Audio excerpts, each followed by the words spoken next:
Bertrand Russell, La conquête du bonheur, chapitre 27, L'homme heureux.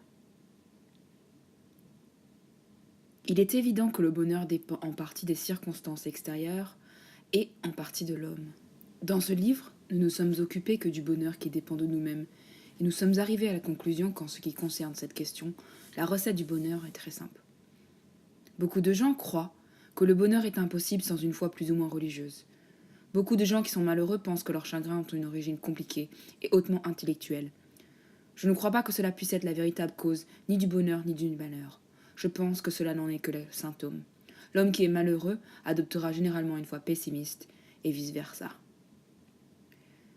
Certaines conditions sont indispensables au bonheur, de la majorité des hommes, mais ce sont des choses très simples. La nourriture et l'abri, la santé, l'amour, le travail couronné de succès et le respect de son entourage.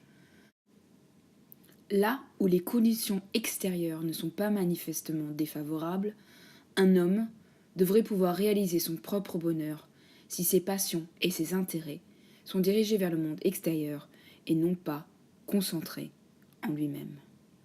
Nous devons donc chercher, aussi bien dans l'éducation que dans les efforts d'adaptation au monde, à éviter ces passions égocentriques et à acquérir ces affections et ces intérêts qui empêcheront nos pensées de se fixer perpétuellement sur nous-mêmes.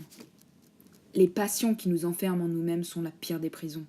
Parmi ces passions, les plus communes sont la peur, l'envie, le sentiment de culpabilité, l'apitoiement sur soi-même et l'infatuation. L'un des grands inconvénients des passions égocentriques est qu'elles apportent si peu de variété dans la vie de l'homme.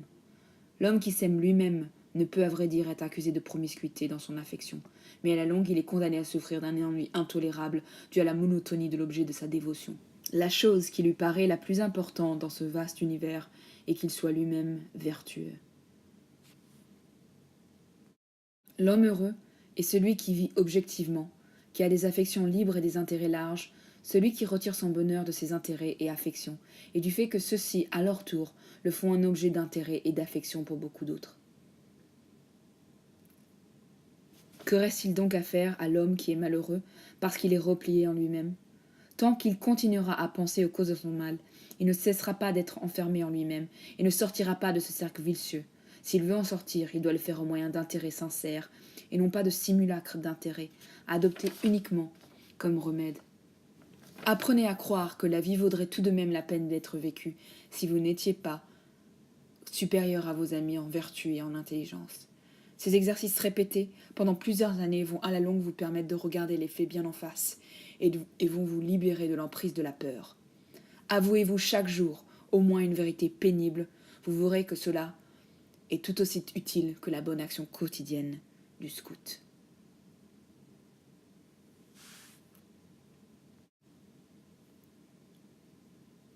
Alors, tout manque de bonheur résulte d'une désintégration ou d'un manque d'intégration. Il y a désintégration dans le moi, par manque de coordination entre le conscient et l'inconscient. Il y a manque d'intégration entre le moi et la société, là où ils ne sont pas liés ensemble par la force d'intérêt et d'affection objectif. L'homme heureux est celui qui ne souffre pas d'un de ces manques de synthèse. L'homme heureux est celui dont la personnalité n'est pas divisée contre elle-même ni en conflit avec le monde. Un tel homme se sent citoyen de l'univers. Il jouit en toute liberté du spectacle et des joies que le monde lui offre.